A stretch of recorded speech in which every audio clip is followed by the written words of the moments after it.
Hey there! Welcome to Lurkbound. I'm so glad you're here. There's something about the quiet parts of the world, the places people don't usually look, that holds the most chilling secrets. Tonight, I've put together a collection of true accounts that prove sometimes the things we fear aren't just in our heads. They're out there, waiting in the silence. I'm always curious to see how far these stories travel, so definitely let me know in the comments where you're listening from tonight. And if you're a fan of these kinds of stories, feel free to like the video and subscribe to the channel. It's the best way to support what I do here. Now, make sure your doors are locked, settle in, and let's see what's lurking in the dark.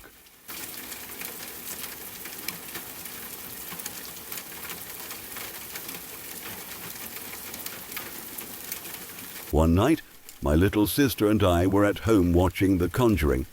It was late, the house was quiet, and the only light in the living room was coming from the TV. We were sitting on the couch near a large sliding door that led to a corridor outside, and that corridor was very close to our front door. Because of how the house was laid out, any sound coming from the front door was easy to hear from where we were sitting. My sister had spent most of the movie making fun of it. She kept rolling her eyes at the jump scares, whispering comments about how predictable everything was. She rarely got scared by horror movies, so her calm attitude made me feel relaxed too. It just felt like a normal night at home, two siblings watching a scary movie that wasn't really all that scary. Then we heard it. The sound of a key sliding into the front door lock. We both heard it clearly. There was no mistaking it. The key turned and the front door opened. The sound echoed slightly through the quiet house, cutting straight through the movie noise. Normally, that kind of sound wouldn't have bothered us at all. Our dad had stepped out earlier to get some things, and we were expecting him back at some point. So, without really thinking about it, I casually called out, "Dad, you're back already?" There was no answer. I waited a second, assuming maybe he hadn't heard me or was busy setting something down. The movie continued playing in the background, but I wasn't paying attention to it anymore. "Dad?" I called again. Still nothing. That was the moment when the atmosphere shifted. Something about the silence felt wrong. The house suddenly felt too quiet, like it was holding its breath. I glanced over at my sister, and I could tell by the look on her face that she felt it too. Her earlier confidence was gone. She wasn't rolling her eyes anymore. She looked tense, alert, and genuinely nervous. We sat there for a moment, not speaking, both of us listening carefully. Then we heard more sounds. Soft, scattered noises coming from right outside the sliding door next to us. Not loud, but clear enough to notice. The kind of sounds that suggest movement, like someone walking or shifting their weight. By this point, I was frozen. My heart was racing, and my mind started jumping to every possible worst-case scenario. I tried to convince myself that it was still probably our dad, that maybe he was just moving around quietly for some reason. But the silence after calling out to him didn't make sense. I tried one more time, this time louder, but my voice betrayed me. It came out shaky and uncertain. "Dad, is that you?" Inside my head, I kept repeating the same thought over and over. Please respond. Please say something. Please let this be normal. But there was still no answer. That's when panic fully set in. I jumped up from the couch without even realizing it. My sister stood up too, moving quickly toward the other end of the room where the kitchen was. At the time, I didn't know why she was heading that way, but later she told me she had been planning to grab a knife. That alone tells you how scared she was. I had never seen that look on her face before. She looked genuinely terrified. We stood there, looking at each other in nervous silence. Neither of us knew what to do. I didn't want to speak again and give away our position if someone was actually there. My ears were straining for any sound, any clue that could explain what was happening. After what felt like forever, I made a decision that, in hindsight, was probably not the smartest one. I slowly walked toward the sliding door. Every step felt heavy, like my body was fighting me. My heart was pounding so hard, I was sure whoever was out there could hear it. I reached for the handle and began opening the door as slowly as possible, barely making a sound. I leaned forward and peered into the darkness outside, fully expecting to see someone standing there, but there was no one. The corridor was completely empty, no movement, no shadows, nothing. What confused me even more was when I noticed the front door. It was still completely shut. We had heard it open earlier, but we never heard it close. And yet there it was, locked and undisturbed, exactly as it should have been. I just stood there for a moment, trying to process what I was seeing. My sister came closer, and we both stared at the empty space in disbelief. The relief was overwhelming, but it was mixed with confusion and lingering fear. We were almost certain someone had been inside the house, and now there was no sign of anyone at all. Still shaken, I went straight to my mum's bedroom at the other end of the house. I asked her if it had been her at the front door or if she had noticed anything strange. She looked just as confused as we were and told me that she had also heard someone opening the front door. She had assumed it was my dad too. That answer didn't help at all. We went back to the living room and sat together, the movie forgotten. The house felt different now. Every small noise made us jump. Half an hour passed, though it felt much longer. We were still on edge, replaying everything in our heads, trying to come up with a logical explanation. Then finally my dad arrived home. When we told him what had happened, he confirmed that he hadn't come home earlier at all. He hadn't stopped by. He hadn't unlocked the door. He hadn't made any noise. To this day, my sister and I have no explanation for what happened that night. We both clearly heard the door open. So did our mum. Yet no one was there, and the door was never opened again. It wasn't a prank, and it wasn't our imagination. The timing, the sounds, the silence, it all felt too real. Even now, years later, that night still unsettles me. It's not just the fear we felt in the moment, but the fact that we never found an answer, no explanation, no closure. Just the memory of sitting in the dark, watching a horror movie, and realizing that the scariest thing that night wasn't on the screen at all.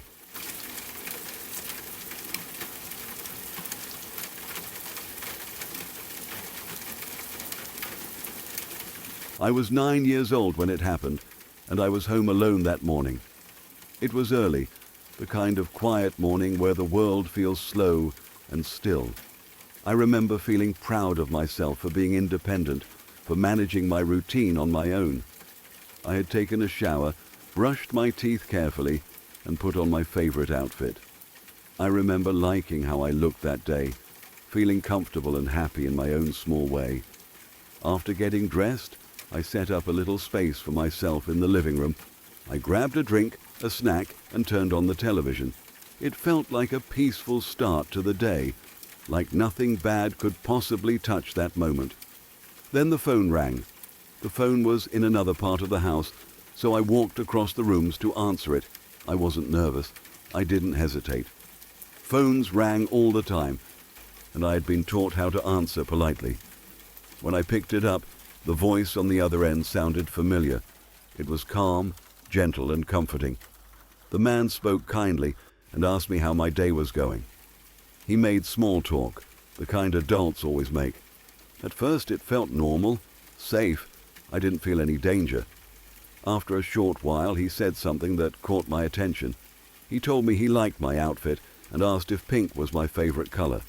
I smiled without realizing it and thanked him. I told him pink wasn't my favorite color. Then he asked what I was planning to watch on television. At the time, it didn't seem strange. I was young, trusting, and naive. I didn't yet understand how dangerous familiarity can be when it comes from the wrong place. It took a few seconds for my brain to catch up to what was happening. Then the voice changed. The warmth disappeared instantly. His voice dropped, becoming deep, rough, and terrifying. It no longer sounded human in the way it had before.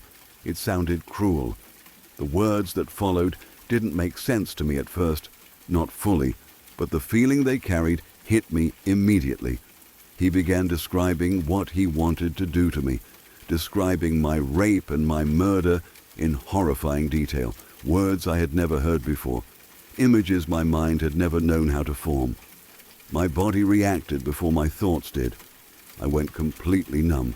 My skin felt like it was burning, like it didn't belong to me anymore. My heart raced so fast it felt painful. I had never been that afraid in my entire life. I didn't understand everything he was saying, but I understood enough to know that something was very wrong and that I was not safe. I slammed the phone down as hard as I could and ran to call my mom at work. I was shaking so badly I could barely press the buttons. When she answered, I tried to explain what had happened, but the words came out messy and rushed. I was crying, panicking, trying to tell her that someone had called me and said horrible things. I know I didn't make much sense. Instead of listening, she scolded me for answering the phone. She told me to stop overreacting and go back to my day. I tried again. I told her he knew what I was doing. He knew what I was wearing. I told her that he was watching me. I remember saying that I needed help and that I was going to call 911. I was desperate for her to hear me, to believe me. She told me that wasn't necessary. She said she wasn't coming home. She told me to stop answering the phone and go watch television. And then she hung up. I stood there holding the phone, confused and terrified. I didn't understand what I had done wrong. I didn't understand why she wasn't scared. I felt completely alone. The house suddenly felt too big and too quiet. I felt like I was being watched. Every shadow felt alive. I pulled the curtains closed, my hands shaking as I moved through the rooms. I didn't know whether to listen to my instincts or obey what my mother had told me. The phone kept ringing. Every time it stopped, it started again. The sound cut straight through me. Each ring sent a wave of fear through my body, like electricity. I felt frozen and burning at the same time, trapped between panic and helplessness. I couldn't move. I couldn't think. I waited for a small pause between the ringing and called 911. When the dispatcher answered, I burst into tears. I told her I was home alone, that I was 9 years old, and that someone was watching me and said he was going to kill me. She spoke to me calmly and gently, trying to keep me grounded. She told me help was on the way. I listened to her voice, but my mind was elsewhere. Every horror movie scene I had ever accidentally seen or heard about played in my head. I imagined someone creeping up behind me. I imagined a knife, a gun, a window breaking. I felt like danger was everywhere. I couldn't breathe properly. I couldn't feel my body, yet I was painfully aware of my skin, every nerve buzzing. In a moment of pure panic, I set off the house alarm and ran outside. The moment I stepped out of the house, something shifted. I felt relief, but also something strange, like I was split between two realities.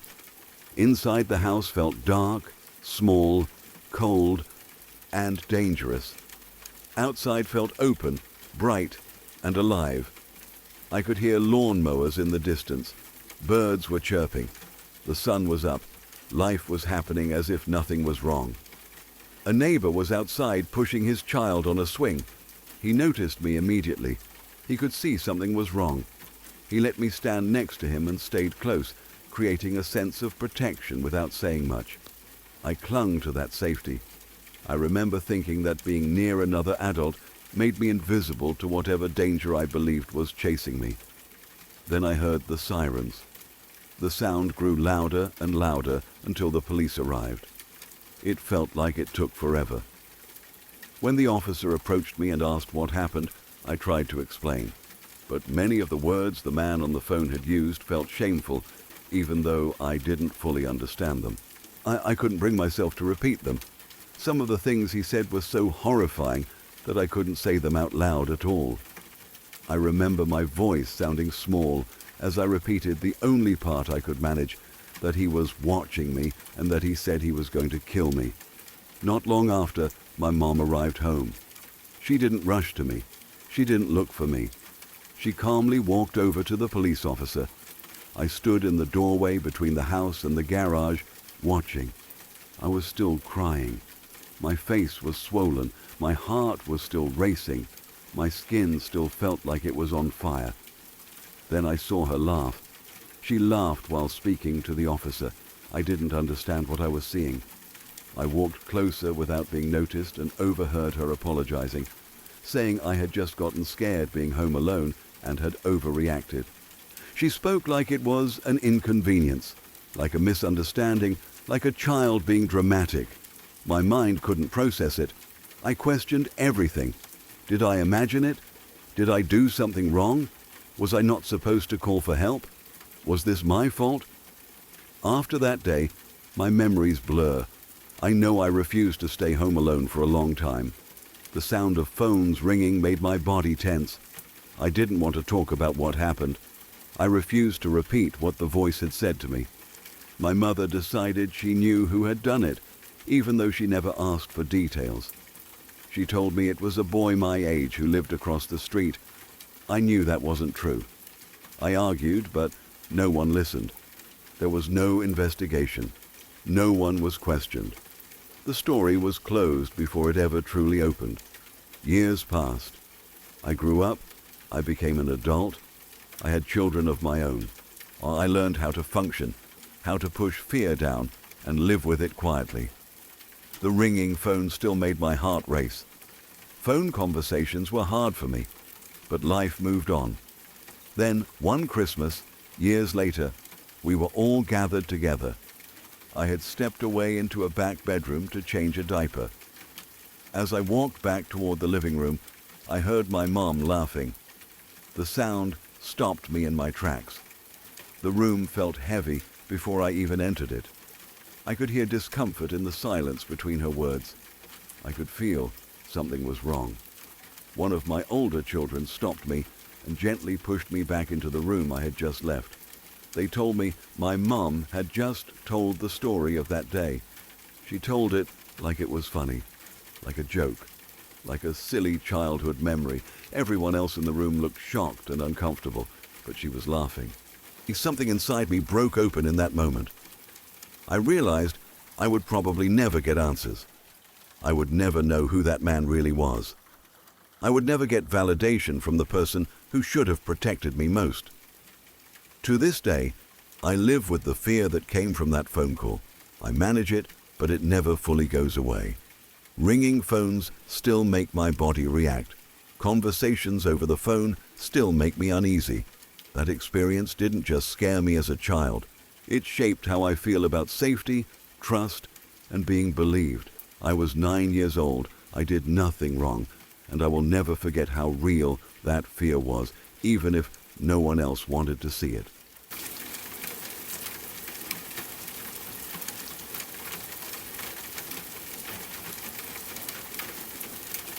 A few years ago, I had one of those experiences that never really leaves you, no matter how much time passes.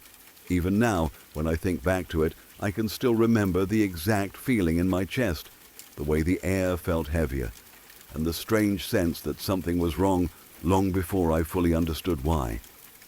That day was completely ordinary at first.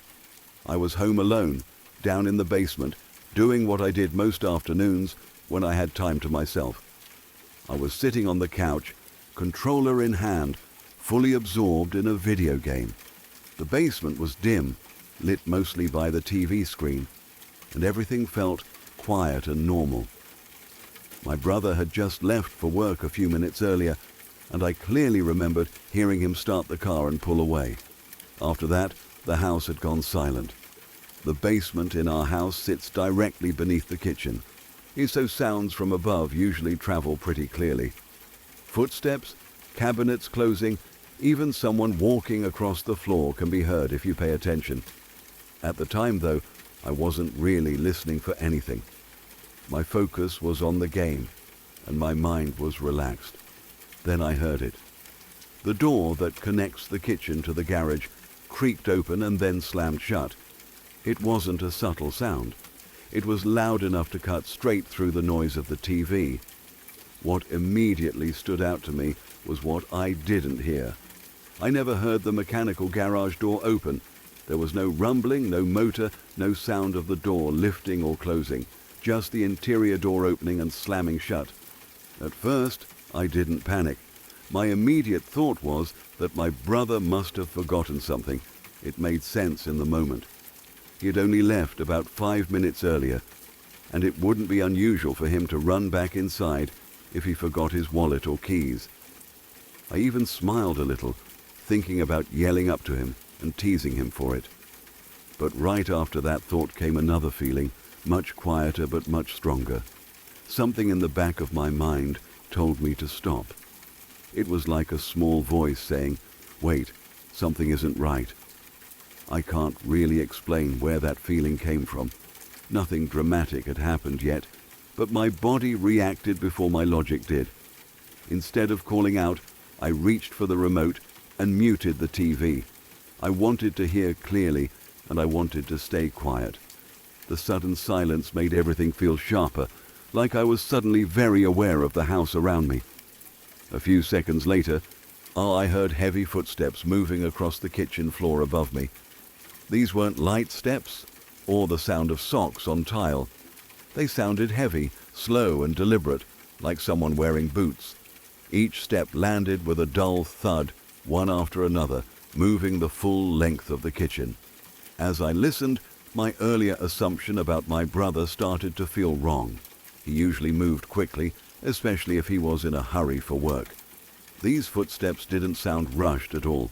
They sounded calm, steady, almost purposeful.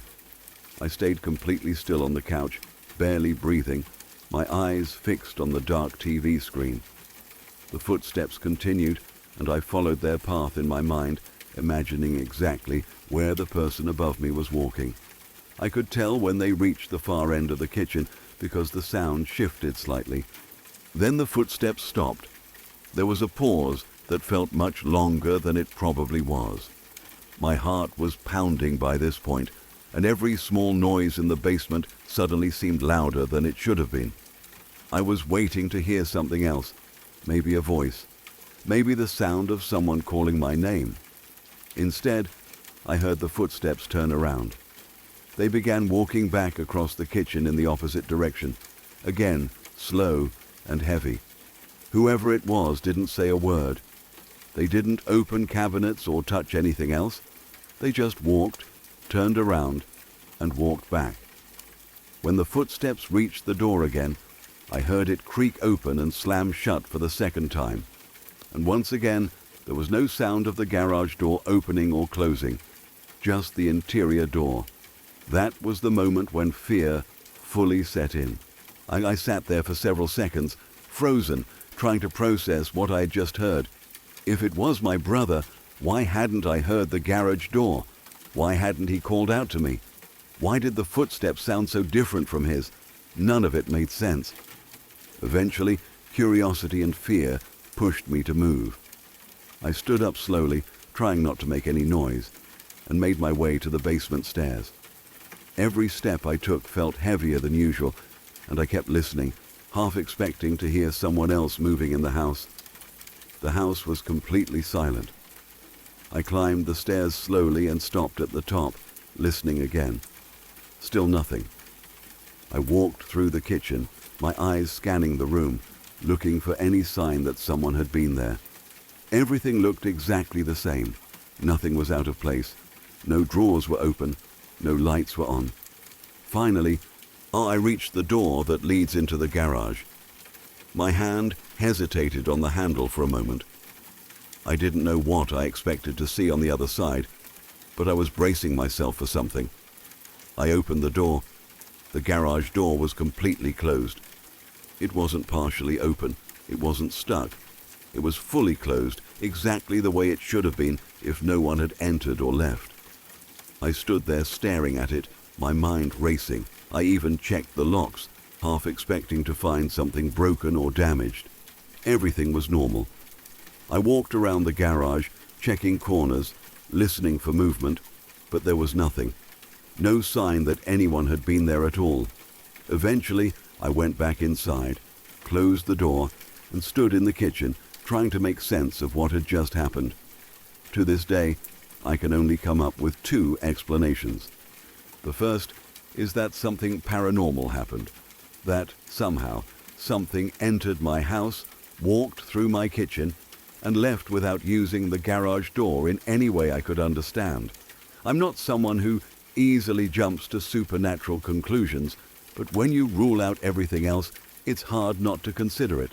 The second explanation is somehow even more disturbing.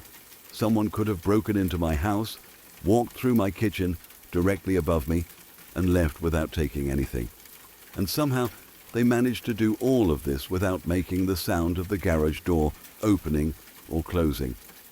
Both possibilities terrify me in different ways. The idea of someone being in my house without my knowledge, close enough that I could hear their footsteps, is deeply unsettling. The thought that they were there, that they could have gone anywhere, done anything and chose not to, makes it even worse. It leaves too many unanswered questions. On the other hand, the idea that something unexplainable happened challenges everything I believe about how the world works. It leaves me with a sense of unease that I can't fully explain, because there's no clear answer, no logical explanation I can hold on to. What makes it stick with me the most is that feeling I had before anything truly scary happened. That quiet instinct telling me to stop, to listen, to be careful. If I had yelled out like I originally planned, I don't know what would have happened. Maybe nothing, or maybe something I'd rather not imagine. Even now, years later, I still think about that day when I'm home alone. Sometimes I'll hear a normal house noise, like the settling of walls or the creak of a floorboard, and my mind goes right back to that moment in the basement. I still remember how real it sounded, how clear those footsteps were, and how undeniable the experience felt. I don't tell this story to convince anyone of anything. I don't claim to know what actually happened. All I know is what I heard, what I saw, and how it made me feel. And in my opinion, not knowing which explanation is true is the scariest part of all.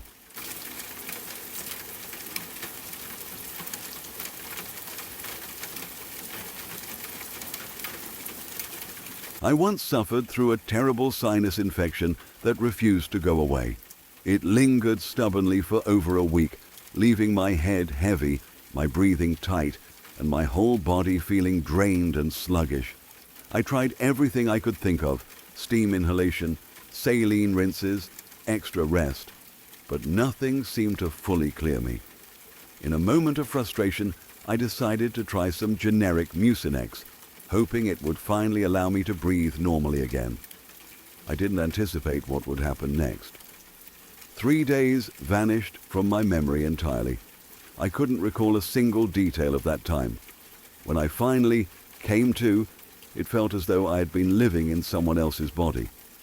I found myself standing in the middle of my small studio apartment, staring blankly at the wall, utterly confused and disoriented. For a long moment, I couldn't even remember how I had gotten there or what I had been doing. It was as though I was a passenger in my own life, merely observing everything as it happened around me. As I slowly tried to piece things together, the reality of what had happened hit me like a punch. I had worked through all 3 of those missing days. I had gone through my normal routine, piloting public transport, cooking meals, translating work, handling sharp knives, without any conscious awareness of it. I have no idea how I managed. It was as if my body had taken over on autopilot, carrying out tasks while my mind floated elsewhere, detached and unaware, like a ghost trapped in its own existence. Panic set in immediately. I couldn't stop imagining all the ways that time could have ended badly.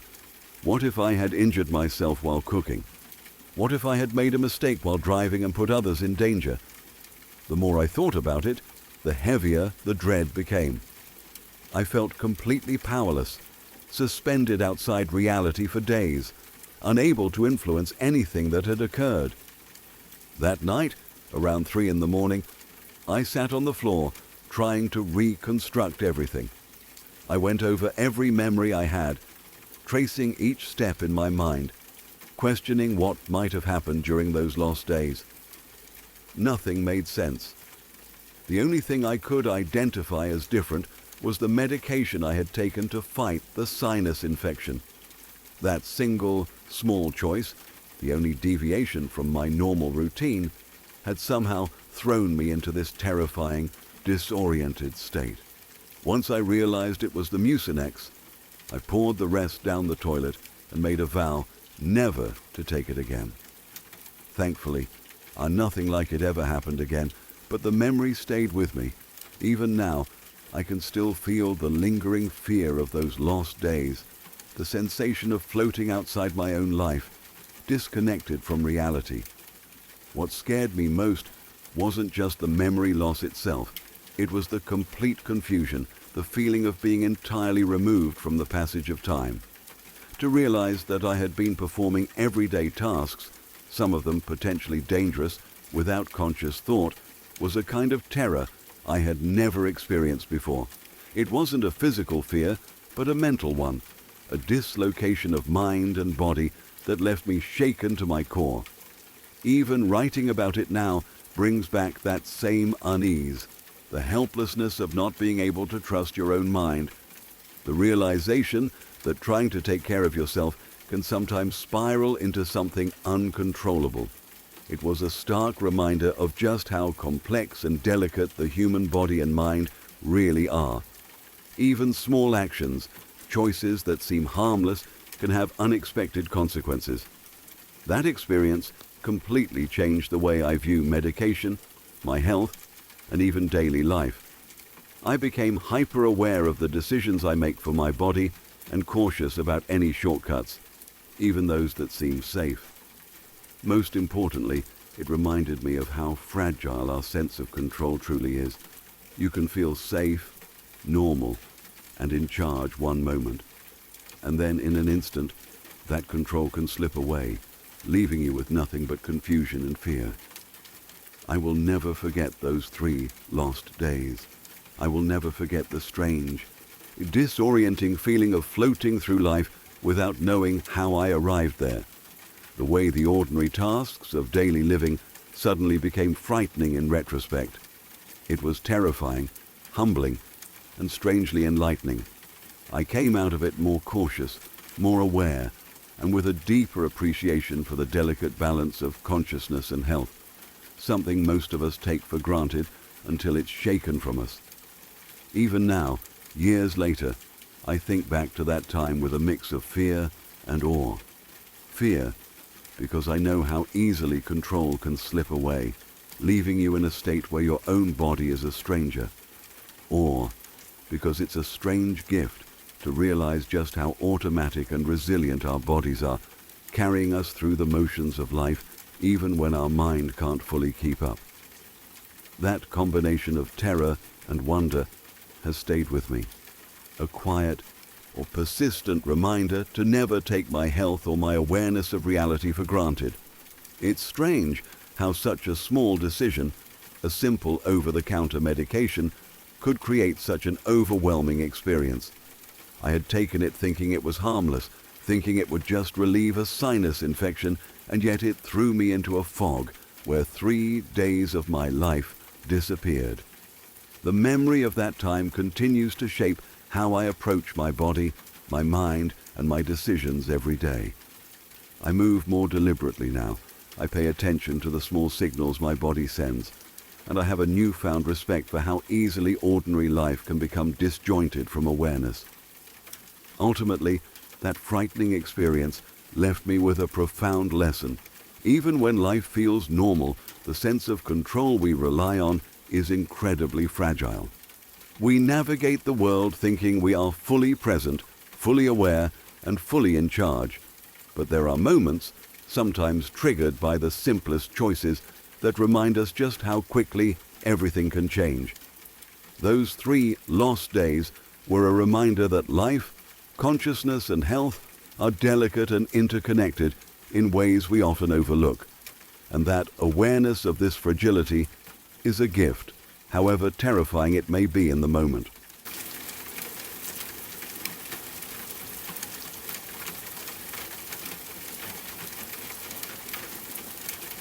I had forgotten about this moment until recently, but when it came back to me, all the feelings rushed back like they had happened yesterday. It's one of those experiences that doesn't leave you, the kind of memory that lingers no matter how much time passes. It happened on an ordinary day, one of those quiet, simple days that start off feeling completely normal. I was in my apartment doing laundry, loading the washing machine while my baby napped just a door down. The hum of the machines filled the room, soft and steady, and for a few moments, everything felt calm, peaceful, and ordinary. It was the kind of normal that makes you forget how quickly life can shift in a single moment.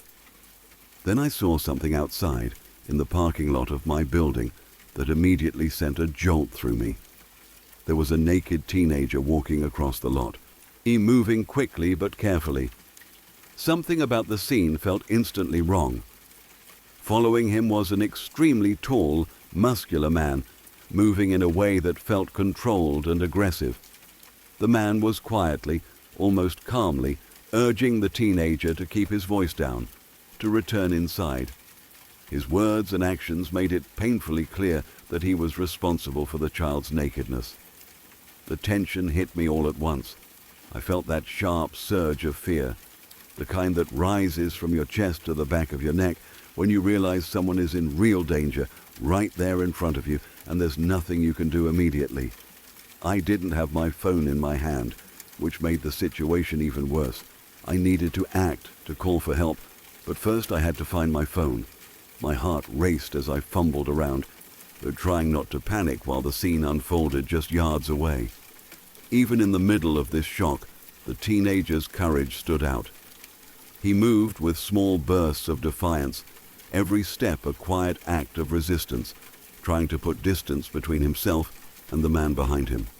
The fear was obvious in his body language, but so was his determination. Despite the humiliation, despite the danger, he kept going, kept speaking, kept asserting himself in the only ways he could. Finally, I managed to grab my phone and dialed 911. My hands shook as I pressed the numbers, my voice trembling as I explained what was happening. Time seemed to stretch, every second agonizing, though in reality it was probably less than 2 minutes before the first officers arrived. I watched from my window as police cars pulled into the lot, or their movements precise and coordinated. 2 cars blocked the exits, ensuring that the man could not escape. Watching them work was one of those rare moments when you actually see professionalism in action, when the skill and dedication of law enforcement become undeniable. The Bedford Police Department handled it with a speed and precision that was remarkable. By the time I finished explaining the situation, they had already separated the teenager from the man, protecting him from further harm.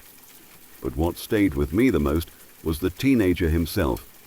Even in the middle of one of the most terrifying and humiliating situations imaginable, he refused to be silenced.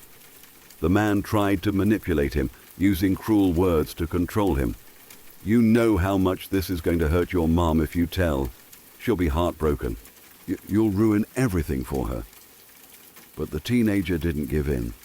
Despite shaking with fear, despite being naked in public, he spoke out. He shouted back, his words a mixture of pain and defiance. "Well, isn't that your fault? If you cared at all, you never would have touched me. My mom loves me. She's only going to ask why I didn't tell her sooner."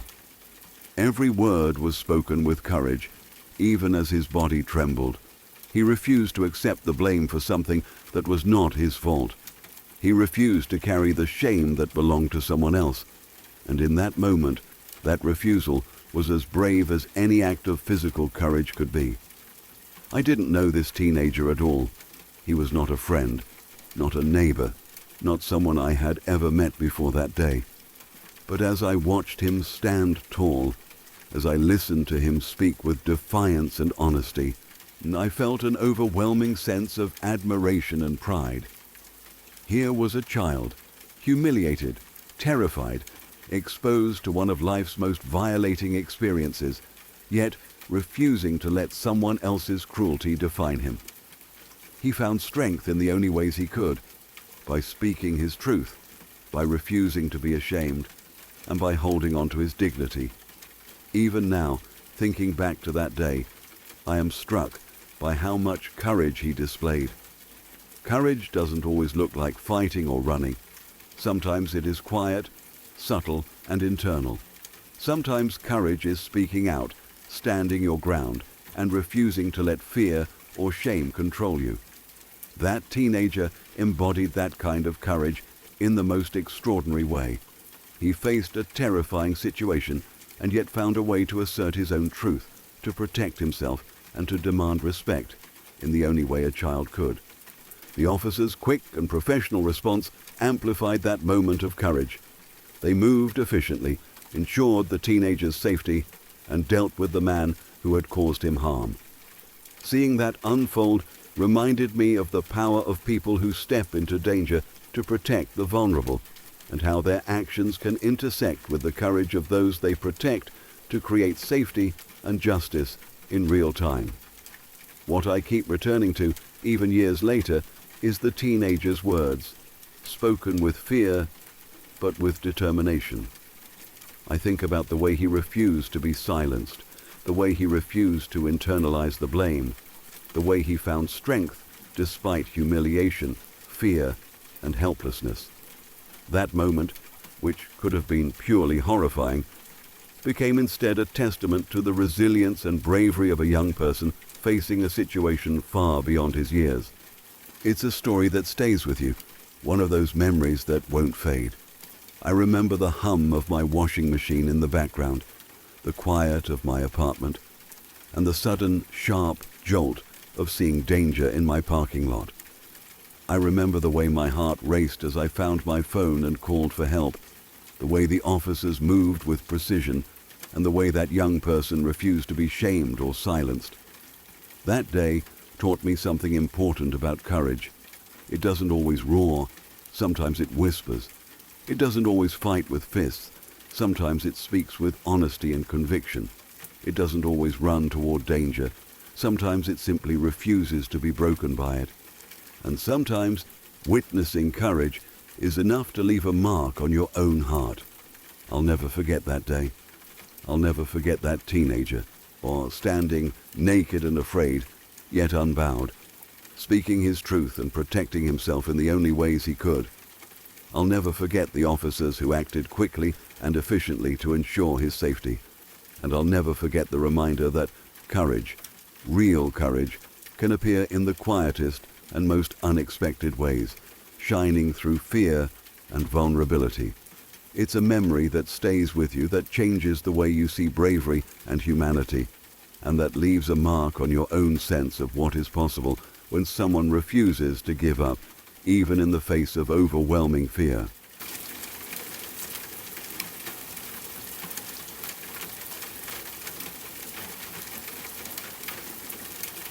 I am sorry for the interruption. I hate breaking the flow, but I am curious. Do you believe there is some truth to every story like this? Let me know in the comments. And if you want to hear more, please subscribe. Okay, let's get back to it.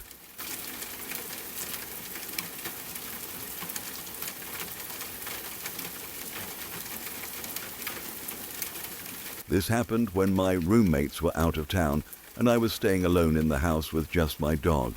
Normally, that wouldn't bother me much. I'd lived there long enough to know the usual sounds of the house, and my dog had always been calm and predictable at night. She slept most of the time and only ever reacted if someone actually came to the door.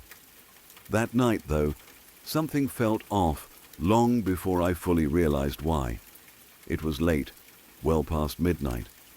The house was quiet in that deep, empty way it gets when you're the only human inside. All the lights were off, except for a small lamp in my room. My dog was lying near the doorway, half asleep, her body relaxed, breathing slow and steady. I was scrolling on my phone, drifting towards sleep myself, when she suddenly stiffened. At first it was subtle. She lifted her head and stared out into the hallway.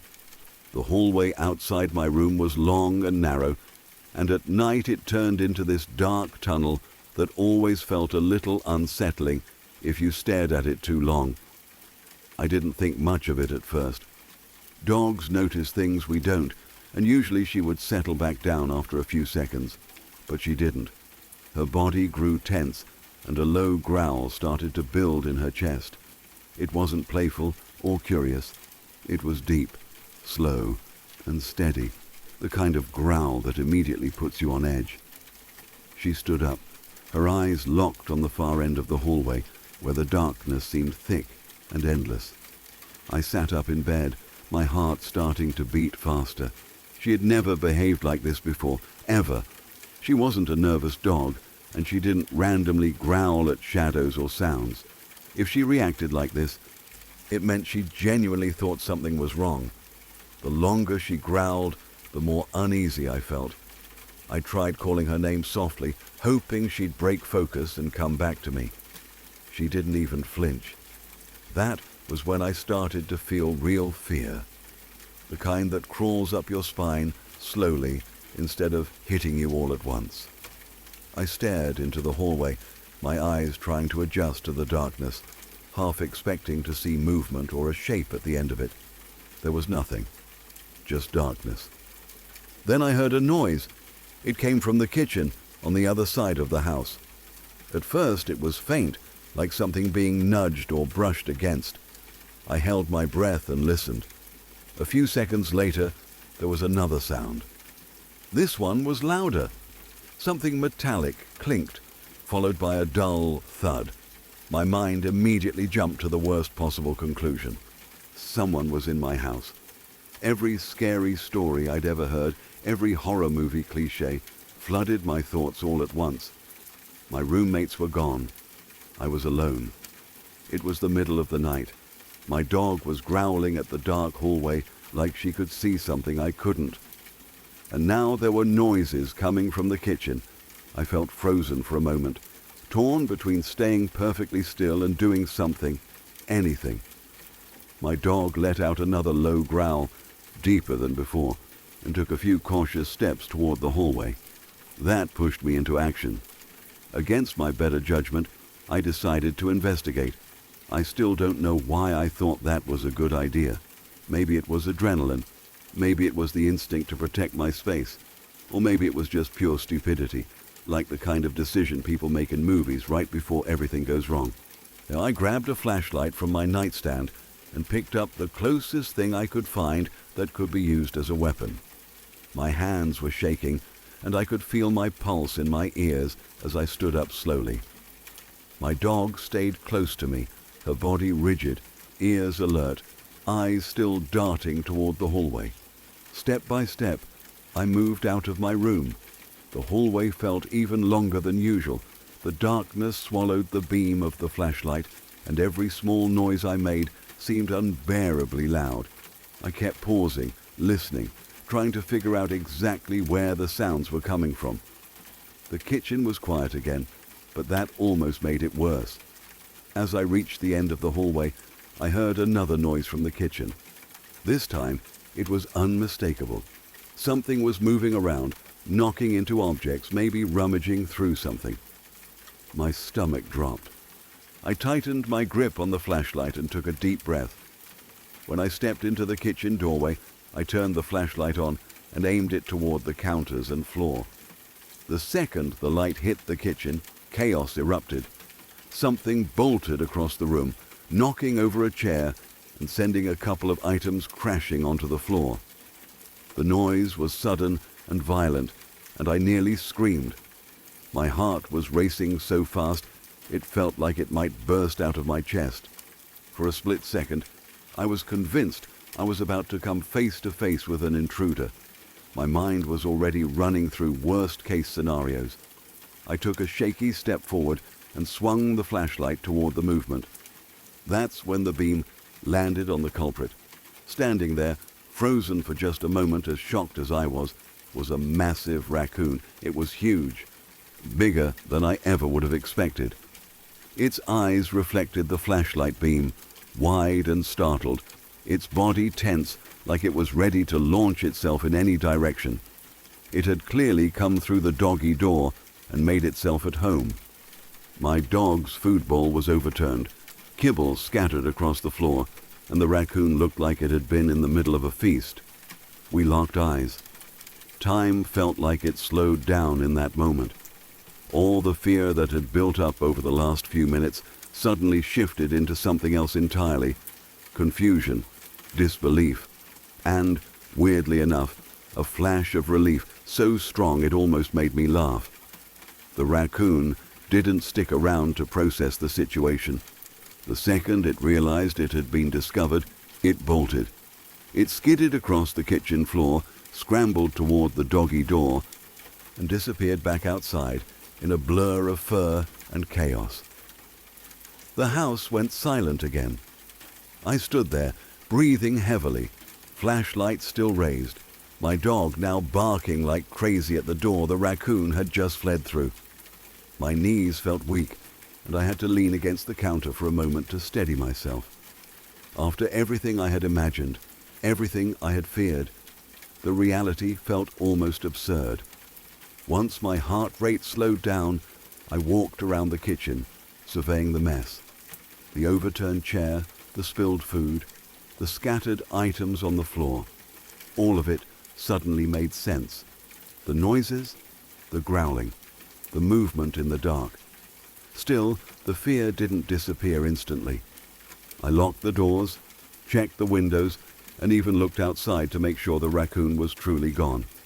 Eventually, I sat back down, and my dog finally calming enough to curl up near me again. The house felt normal once more, but I didn't sleep easily that night.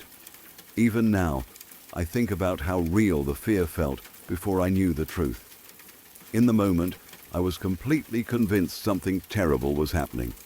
And while the ending turned out to be almost funny, that initial terror was intense and unforgettable. It also gave me a new respect for my dog's instincts. She wasn't growling at nothing. She knew something didn't belong in our house, even if it wasn't the kind of threat I imagined. Looking back, I can laugh about it. A huge raccoon breaking in through the doggy door and stealing dog food isn't exactly the ending you expect after a build-up like that. But at the time, alone in a dark house with strange noises and a growling dog, it was absolutely terrifying. And honestly, if I hadn't seen it with my own eyes, I don't think I would have believed it myself.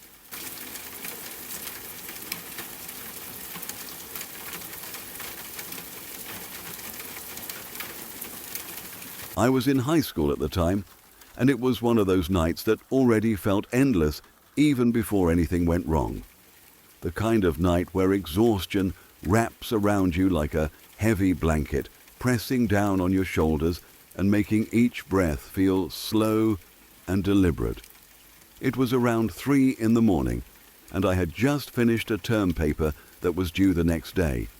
It was one of those assignments that drain you completely, leaving your mind spinning and your body feeling hollow, as if it had been running on empty for hours.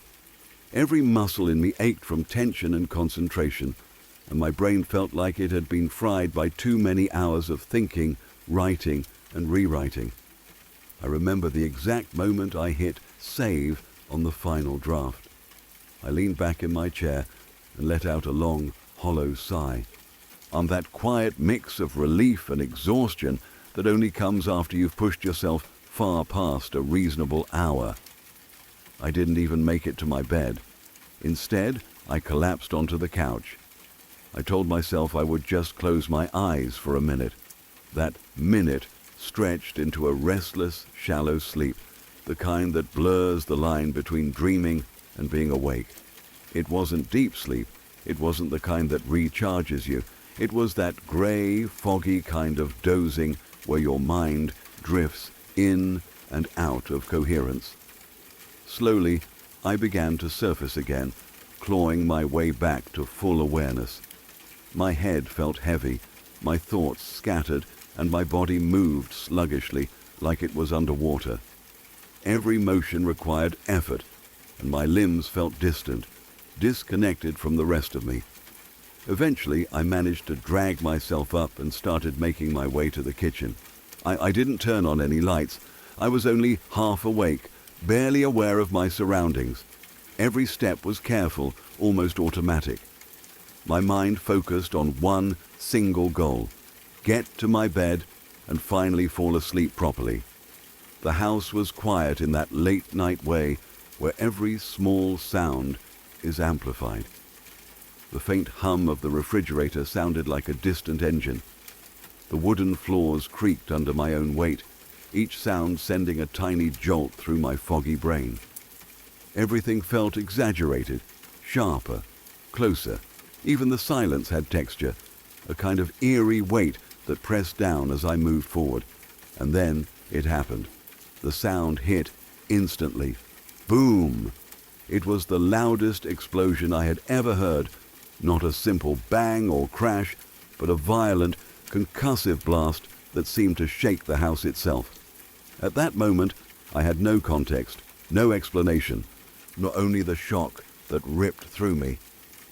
Later, I would compare it to the sound of a 12-gauge shotgun going off indoors, a sudden, violent eruption of sound that feels both impossible and unstoppable. I froze. The room erupted with sharp, fast sounds. Pieces of something small, but fast and dangerous, flew past my head, cutting through the air with a hiss. Instinctively, my body went into full panic mode. My heart pounded so hard I thought it might burst. My mind raced, and a cold, sharp fear gripped me. For a moment, I genuinely believed I might die, or that something irreversible had already happened. The sheer force of the shock left me paralyzed. There was no time to think. My brain scrambled for an explanation, but none came. I was standing in the dark, half awake, surrounded by chaos, with no idea where the sound had come from or what had caused it. All I knew was that something inside my house had exploded, sending fragments flying dangerously close.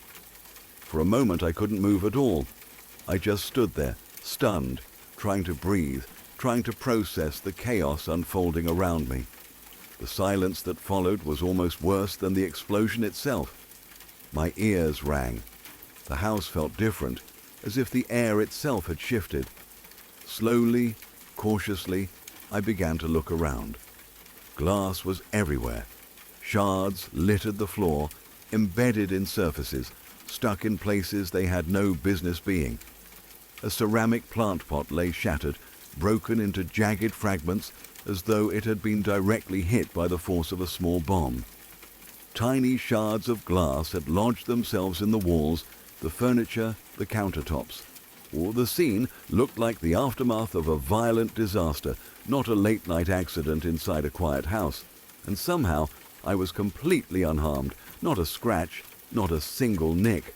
My heart was still racing, adrenaline coursing through me in sharp, hot pulses, but physically I was intact. As the initial panic began to fade, confusion took over. What could possibly have caused something like this?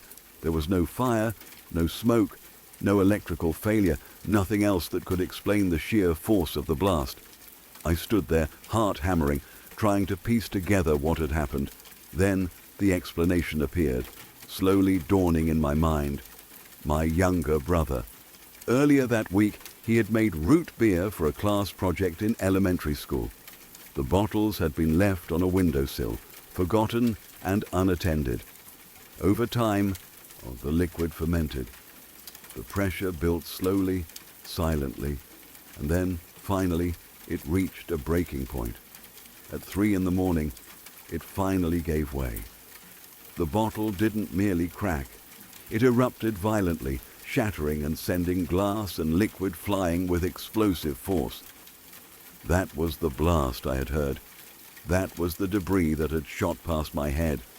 That was the destruction that had shattered the plant pot and embedded shards across the room. Relief washed over me like a wave. My body went from full-blown panic to trembling disbelief in seconds. But even as the terror faded, my adrenaline still lingered. I was shaking, my heart still racing, convinced I had narrowly escaped disaster. Looking back, I realized just how lucky I was. A step to the left, a shard, a fraction differently. That night could have ended very differently. Instead, I walked away unscathed, left only with a story and a rapidly beating heart. In that moment, before I knew the cause, I was utterly terrified, confused, vulnerable, alone in the dark, convinced that something impossible and deadly had just happened without warning. It is strange how ordinary things can suddenly become dangerous. A school project, a glass bottle, a little bit of time. And just like that, your quiet, exhausted walk to bed transforms into one of the most frightening experiences of your life. Even now, I can hear that sound in my memory, the way my heart felt like it might leap from my chest, the adrenaline coursing through me like electricity, the realization that the most terrifying moments often come from mundane, innocent objects, waiting silently until they explode into your life without warning. That night taught me how fragile our sense of safety really is. It reminded me that even when life feels calm, routine, and ordinary, chaos can appear suddenly in ways you never imagined. Sometimes, the lessons that come from fear are the ones you remember forever, shaping how you think, act, and feel for years to come.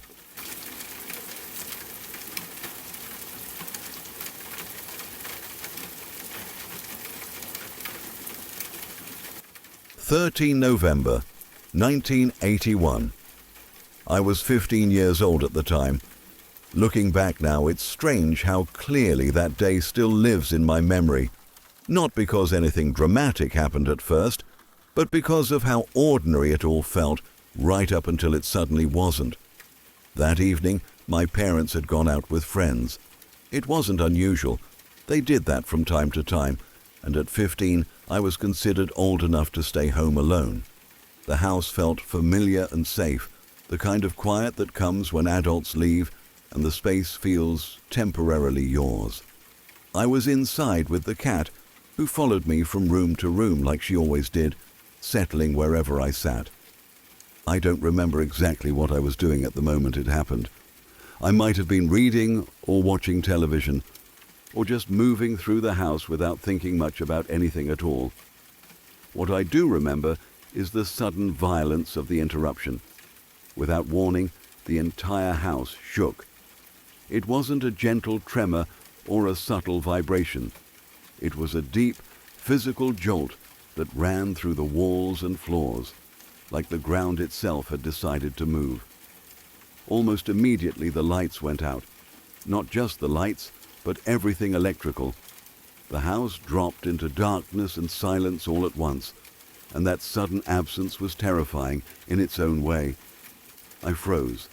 For a split second, my brain tried to catch up with what my body had already registered. Something big had happened, something powerful enough to make the house shake, something strong enough to knock out the electrics entirely. I didn't hear sirens right away. I didn't hear shouting or anything outside. There was just darkness, stillness, and the sound of my own breathing suddenly much louder than before. The cat reacted faster than I did. She bolted, her claws skidding across the floor, and then reappeared almost immediately, pressing herself against me. Animals sense danger differently, and her fear fed into mine. That was when panic truly set in. At 15, I was old enough to understand what bomb scares were. I'd lived through enough of them to know the tension, the warnings, the unease that always lingered in the background of daily life at that time, but those had always been scares, threats, suspicion, evacuations and rumors. I had never experienced an actual explosion before, never something real enough to shake my own house. My instincts took over. I moved to the dining room and crawled underneath the table, pulling the cat with me. It wasn't a logical decision so much as a desperate one, driven by fear and uncertainty. The dining table felt solid, heavy, something that might protect us if something else happened. I sat there in the dark, my back pressed against the chair legs, the cat trembling against my chest. Time stretched in a strange way. I had no idea how long I stayed there. Minutes felt like hours. Every small sound made my heart race. The house creaked and settled the way houses always do, but in that moment every noise felt threatening. I kept waiting for something else to happen. Another shake, another blast, something worse. I wondered if my parents were safe. I wondered if the explosion was nearby, or if it was something inside the house itself. I didn't know what had happened, and that not knowing was almost worse than anything else. The darkness felt endless. Without electricity, without a phone nearby, without adults, I felt very small. Eventually, exhaustion crept in. Fear takes energy, and sitting rigid in panic for so long wears you down. The cat eventually stopped trembling and went still, pressed against me, her warmth a small comfort in the cold uncertainty. I stayed under that table until my parents came home. When they finally arrived, it had been a couple of hours. I heard the door open and voices in the distance. Light spilled into the house as they moved through it, using torches or car lights. I didn't immediately move. It took a moment for my brain to accept that the voices were familiar and safe. When my father found me under the dining room table, I must have looked ridiculous. A teenage girl crouched on the floor in total darkness, clutching a cat like a lifeline. His reaction was casual, almost amused.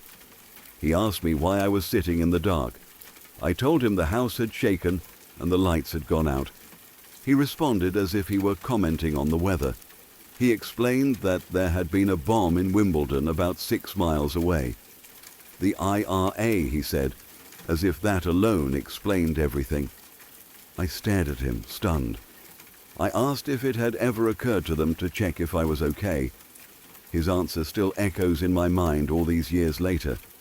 He said that since they weren't hurt, I should have been fine too. That was the moment the fear shifted into something else, something colder, something lonelier. I had been terrified. I was sitting alone in the dark after feeling my house physically shake from an explosion miles away, and yet, to him, my fear barely registered. It was dismissed with logic that made sense only if emotions were removed from the equation entirely. But fear isn't logical, especially not for a 15-year-old alone in a dark house during a time when bombings were a very real part of life. The fact that the explosion had been strong enough to shake our home from 6 miles away made it even worse. That wasn't small. That wasn't distant in the way people like to pretend danger is when it doesn't touch them directly. I didn't argue. I didn't cry. I don't remember saying much of anything after that. The moment passed, the lights eventually came back on, and life continued as if nothing extraordinary had happened. But something stayed with me. That night was the first time I truly understood how differently people experience the same event. How someone can walk away untouched, while another person carries the weight of it for years. I've only experienced something like that one other time, and for that, I'm deeply grateful. The second time was in 2005, when the Buncefield Oil Storage Depot exploded. That explosion was massive, far larger than the one I experienced as a teenager. What makes it even more unsettling is that it happened around 40 miles from my home, and yet it still shook the walls. By then, I was married. I wasn't alone. But even with another person in the house, that moment brought everything rushing back. The sound, the vibration, the sudden understanding that something huge and destructive had just happened. The explosion woke my husband violently.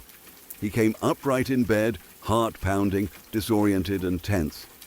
For a moment, he genuinely thought he was back in the army. His body reacted before his mind could catch up, memories and instincts colliding in the dark. And my father once again reacted in his own familiar way. That night, he was asleep in his own home. The explosion that shook walls 40 miles away didn't wake him at all. He slept straight through it. There's something almost surreal about that contrast. 2 men, 2 reactions to the same kind of event. One jolted awake, thrown back into memories of conflict and danger. The other completely untouched, unaware. peaceful in his sleep. As for me, both times left their mark. Explosions do that, even when they don't injure you, even when they happen far away. They remind you how fragile normal life really is, how quickly safety can vanish, and how alone fear can make you feel if no one around you seems to understand it. What stays with me most from that night in 1981 isn't just the shaking house or the darkness. It's the image of myself at 15, crouched under a dining room table, holding onto a cat in the pitch black, waiting for something else to happen and hoping someone would come home. And the knowledge that sometimes, even when people love you, they don't always see your fear the way you feel it. That understanding has followed me ever since.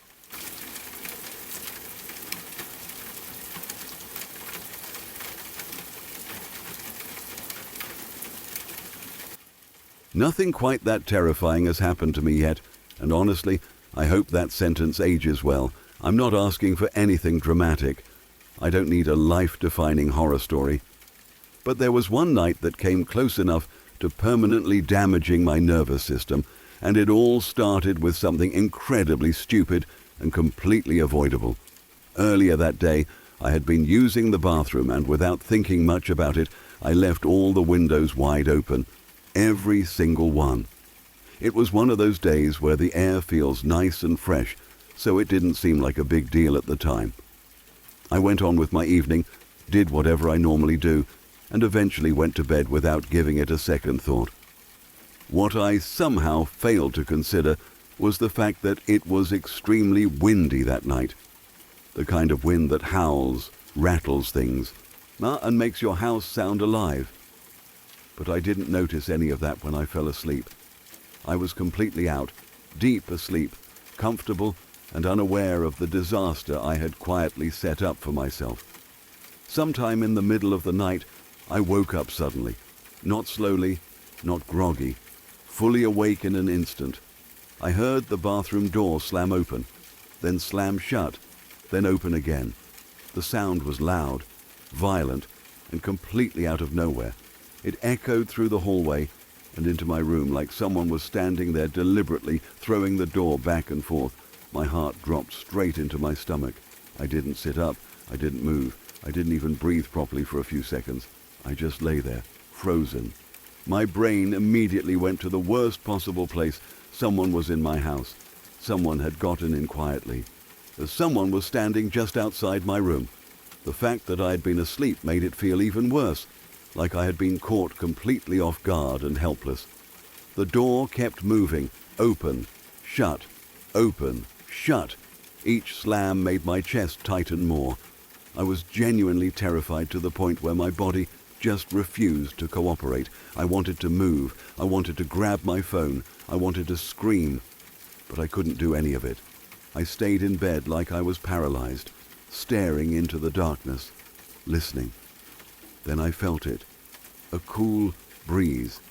It was faint at first, just enough to notice. Cold air slowly creeping into my room, brushing against my skin. That somehow made everything worse. It felt like proof that something had changed, that my space wasn't sealed or safe anymore. My room, which had always felt familiar and secure, suddenly felt exposed. All I could think was that something was coming toward me. At that point, fear took over completely. Logic was gone. Rational thought had packed its bags and left the building. I started praying. Not in a calm, respectful way. In a desperate, panicked, bargaining with the universe way. I prayed to whoever or whatever might be listening. I asked for whoever or whatever was in my house to be removed immediately. I asked for my life to be spared. I promised things I probably wouldn't remember later. Yes, I know, I'm a complete coward. I accept this. I pulled the covers over my head like that had ever protected anyone from anything, and I stayed there shaking. The door kept slamming. The wind kept pushing cold air into the room. My heart was racing so fast it felt like it might actually explode. Eventually, I managed to grab my phone with trembling hands. I didn't even consider checking the house myself, absolutely not. I knew I would either pass out or die, possibly both. So I did the only thing that made sense in that moment. I called my aunt. It was late, way too late to be calling anyone. But she answered, and I immediately started explaining, probably in a rushed, panicked mess of words. I told her there was someone in my house. I told her the bathroom door was slamming open and shut on its own. I told her I was terrified and alone and couldn't move. She didn't hesitate. She told me to stay where I was and that she was coming over. The fact that she even agreed to come at that hour made me cry with relief. She had a spare key, which meant I didn't have to move, didn't have to open the door myself, or didn't have to face whatever I thought was waiting for me. When she arrived, she didn't come alone. She brought her husband with her, and they did not come unprepared. They showed up with weapons. I stayed in my bed, still under the covers, listening as they entered the house. I heard footsteps. I heard whispered voices. And then I heard them charge upstairs toward the bathroom like they were in an action movie. No hesitation, no fear, just full confidence and readiness to confront whatever was there. Meanwhile, I was still convinced I was moments away from death. After a short moment, the sound stopped. The door stopped slamming. Everything went quiet. Then my aunt came into my room and turned on the light. She looked at me and said it was just the wind. The bathroom windows had been wide open. The strong gusts were pushing the door back and forth with enough force to make it slam. The cold air I felt was literally just all the outside air being pulled into the house. That was it. No intruder, no ghost, no murderer, no supernatural entity, just wind and my own complete lack of awareness. I felt an intense wave of embarrassment crash over me, followed immediately by overwhelming relief. My body finally relaxed, like it had been waiting for permission to stop panicking. I laughed a little, mostly out of shock, and apologized repeatedly while they reassured me that I'd done the right thing by calling. Even though everything was explained and completely harmless, there was no chance I was staying alone that night. Not happening. I packed myself up and stayed with my aunt anyway, dignity fully gone. She didn't judge me. She understood. I slept there, safe and warm, far away from any wind-powered bathroom doors. Now, looking back, it's funny. Embarrassing, yes, but funny. At the time, though, it was absolutely terrifying. Fear doesn't wait for logic. In the dark, half awake, with strange sounds and cold air creeping into your room, your brain doesn't care about reasonable explanations. It cares about survival. I triple-check windows now, every single time, and to this day, if I hear a door move in the middle of the night, my heart still skips a beat, because once your brain experiences that level of fear, it never fully forgets it, even when the monster turns out to be nothing more than a strong breeze and your own imagination running completely wild.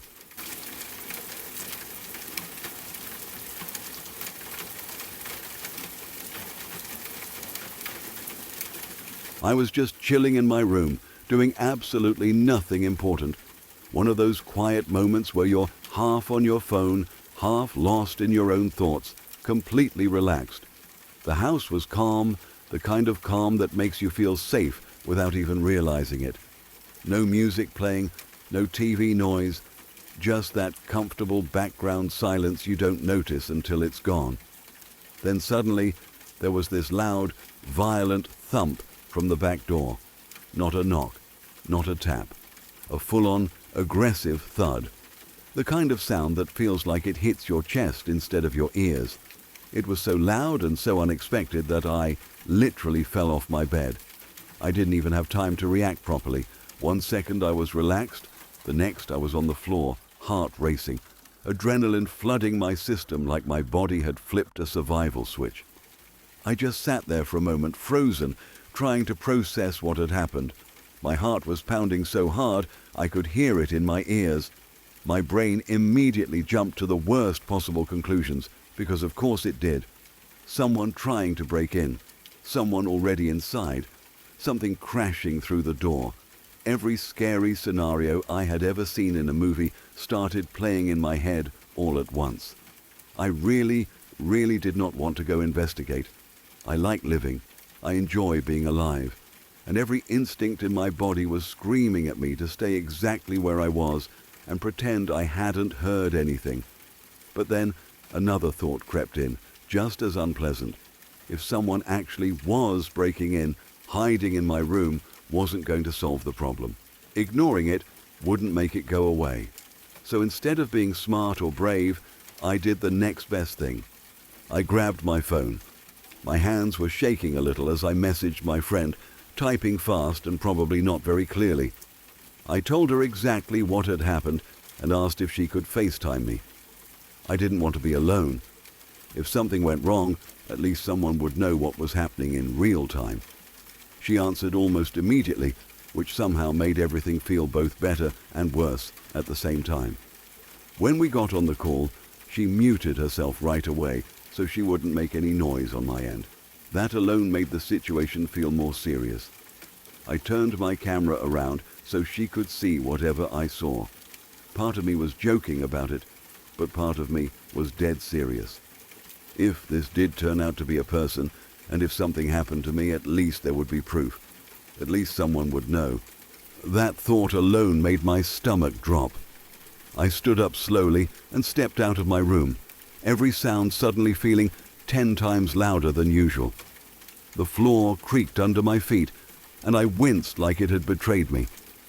My house, which I knew well and had walked through 1,000 times, suddenly felt unfamiliar and threatening. Every shadow looked suspicious. Every dark corner felt like it could be hiding something.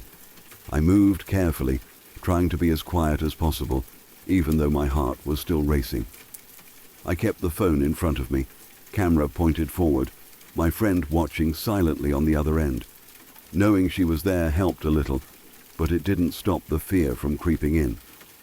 As I got closer to the back of the house, my anxiety spiked. The back door was where the sound had come from, and I couldn't stop replaying that thump in my head. It hadn't sounded accidental. It had sounded intentional, heavy, forceful. When I finally reached the back door, I stopped for a second and just stared at it. It was locked. That should have been comforting, but it wasn't. Right next to it was the laundry room, and the door to that room was slightly ajar. Not wide open, just enough to notice. That was somehow worse. I slowly crept toward the laundry room door, my breath shallow, my muscles tense. I leaned in just enough to take a quick look inside, barely moving my head. The room was empty. No movement, no person, no obvious sign of anything wrong. But my body didn't relax. If anything, I felt more uneasy. I backed away and went to the back door itself. My hand hovered over the handle for a moment before I finally grabbed it and pulled it open. The night air rushed in, cool and quiet. Nothing was there. No one standing outside, no sign of damage, no footsteps, just darkness and silence. I stood there for a second, confused. Part of me felt relieved, but another part felt unsettled. That noise had been real. I hadn't imagined it. Something had caused it. I went back to the laundry room, this time stepping fully inside. I looked around more carefully, scanning every corner, every shadow, every place something could possibly be hiding. That's when I noticed it. The broom. It was supposed to be hanging neatly on the wall, where it always was. Instead, it was sprawled across the floor, completely out of place. That was it. That was the source of the terrifying, life-altering thump. The broom had fallen. Just a broom. Nothing sinister. Nothing dangerous. No intruder. No break-in. Just gravity doing its thing at the worst possible moment. I stared at it for a long second before the tension finally drained out of my body. My knees felt weak. My shoulders dropped. I let out a shaky laugh that was half relief and half embarrassment. I turned the camera back toward my face and I'm pretty sure my expression said everything. Even though it turned out to be nothing, it still almost made me lose it. The fear had been real. The adrenaline had been real. For those few minutes, my brain had fully convinced me I was about to die over a fallen broom. I ended the call shortly after, thanking my friend about 100 times, and went back to my room.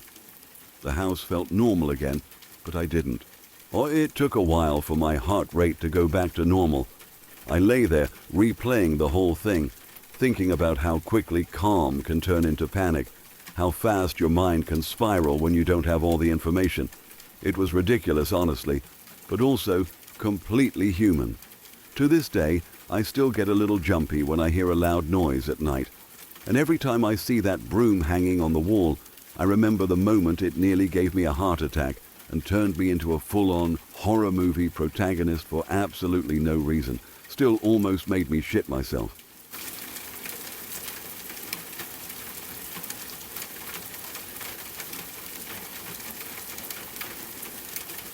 The story ends here.